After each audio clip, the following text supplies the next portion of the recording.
Sa ngalan ng Ama, ng Anak at ng Espiritu Santo. Amen. Mahal na pong Jesus Nazareno, nung kasama mo ang iyong mga alagad at kaibigan at bumabagyo ng malakas, pinahupa mo, higit sa lahat, hindi lang ang bagyo, ang mga alon, kung hindi ang kalooban at pagkatakot ng iyong mga alagad. Kung kaya nga't kami dumadalangin na kapag humaharap kami sa mga matitinding unos ng aming buhay, kung iyo pong papayagan, ito'y huminto na, ngunit kung ito'y magpapatuloy, bigyan niyo po ng paghupa ang aming pag-aalala, ang aming pagkatakot at agam-agam, sapagkat higit sa lahat, hindi ang kapanatagan ng alon, kundi ang kapanatagan ng aming kalooban ang mas mahalaga.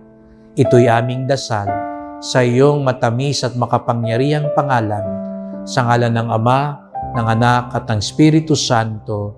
Amen.